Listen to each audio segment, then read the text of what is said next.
Lacrimal gland tumors constitute a wide spectrum ranging from benign epithelial and lymphoid in origin to high-grade carcinomas, lymphomas, and sarcomas. Lacrimal gland tumors are relatively rare and constitute 5 to 13% of the orbital tumors. Approximately 50% of the lacrimal gland masses are epithelial and 50% are non-epithelial in nature. Of the non-epithelial pathologies, grossly 50% are lymphoid tumors and 50% are infectious or inflammatory. Among the epithelial tumors of lacrimal gland, approximately 50% are pleomorphic adenomas, 25% are adenoid cystic carcinomas, and 25% are other types of carcinomas. Let's begin with the benign tumors. The spectrum of benign tumors include pleomorphic adenoma. The most common benign tumor is pleomorphic adenoma, which accounts for 50% of the epithelial tumors. This is also called as a mixed tumor due to combination of the mesenchymal elements and double-layer tubular epithelial units. It is most commonly seen in 3rd to 4th decade of life. Painless proptosis is the most common presentation, followed by dystopia. The other clinical manifestations include diminution of vision and diplopia. On imaging, the tumor is well circumscribed with bony molding. However, gentle fossa formation and associated bone thinning are seen in the chronic cases. Complete surgical excision with an intact pseudocapsule is the treatment of choice. An incisional biopsy is contraindicated as it may lead to tumor seeding and recurrence. The rest of the benign lesions are difficult to differentiate clinically, and a complete surgical excision with a histopathological examination is mandatory. The second group, lymphoproliferative lesions. These are lymphoma, atypical lymphoid hyperplasia, and benign reactive lymphoid hyperplasia. Lymphomas is further classified into. These tumors are more common around 60 years of age. They predominantly present with proptosis and dystopia, but with normal tear function. Radiographically, they appear as a smooth homogeneous masses and mold around the eyeball.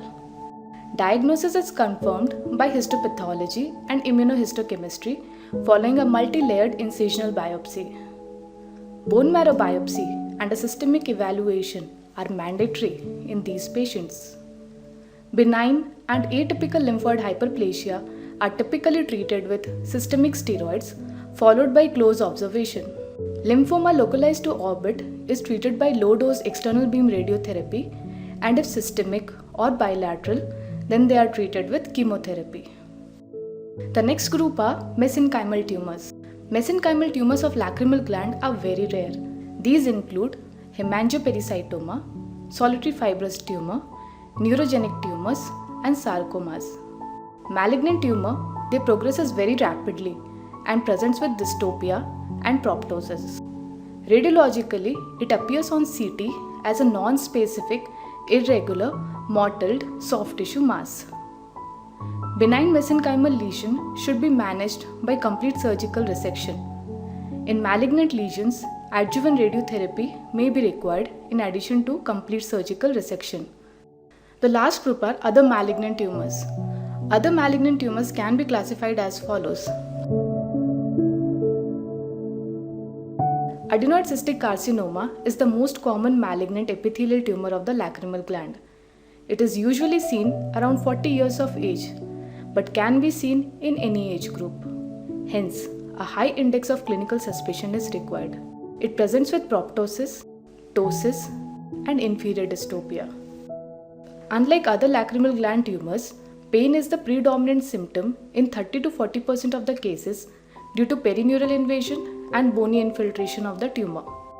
Radiographically, it appears as a round or ovoid tumor with irregular margins crossing the midline. There can be bony erosion and soft tissue calcification.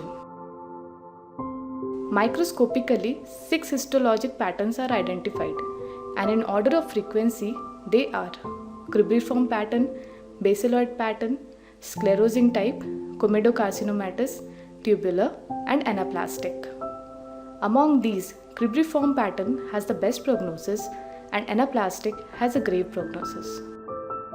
Henderson has appropriately observed that I fear adenoid cystic carcinoma of the lacrimal gland because I consider it the most evil of all the primary neoplasms of the orbit. Various treatment modalities for adenoid cystic carcinoma includes orbital exentration, radiotherapy, systemic chemotherapy, and intraarterial chemotherapy, which provide suboptimal success in eye salvage and the life salvage. Multimodal treatment, which is a sequential synergistic combination of surgery, radiotherapy, and chemotherapy, enjoys the best prognosis. Multimodal therapy includes the following critical steps. Diagnosis is confirmed by an incisional biopsy by transseptal approach with a direct subbrow incision. Indirect incisions such as eyelid crease incision are best avoided because of the risk of multiplanar tumor seeding. In the case of an atypical presentation, an intraoperative frozen section can be done to decide the further management. Neoadjuvant chemotherapy with paclitaxel and cisplatin is provided for 3 cycles, followed by en-bloc excision along with the periosteum. This is followed by stereotactic extended field external beam radiotherapy to the orbit, including superior orbit fissure, inferior orbit fissure, temporal fossa, and cavernous sinus. It is extremely important to cover 10 mm beyond the tumor margins as per the baseline extent. Lastly, adjuvant chemotherapy for 3 cycles. A total of 6 cycles of chemotherapy is completed. This has been described as a treacherous tumor with local recurrence of 55 to 80%, metastasis of 50 to 80%, and mortality of 50 to 80% in 5 to 10 years. Adenocarcinoma presents in elderly males with clinical presentation of rapidly growing mass. Carcinoma ex pleomorphic adenoma may present with a history of previously operated pleomorphic adenoma. Both are managed by primarily surgical excision followed by adjuvant radiotherapy. Neoradiation delivery techniques to enhance the local control and decrease the ocular toxic effects have also been used. Target therapy is an emerging option for patients with high risk or metastatic lacrimal gland carcinoma. Survivin, an anti-apoptosis protein expressed in adenoid cystic carcinoma, may be a diagnostic marker for potential therapeutic target. Pharmacological agents such as lapatinib may be therapeutic options in patients with metastatic lesions. Management of lacrimal gland tumors is challenging due to complex regional anatomy, aggressive biological behavior, infiltrative growth pattern, propensity for perineural infiltration and intracranial extension, as well as hematogenous and lymphatic invasion. However, a protocol-based management with meticulous clinical history, appropriate imaging to accurately delineate the extent of the tumor, detailed histopathology, followed by adjuvant therapy as appropriate, may help to salvage the eye and salvage the life.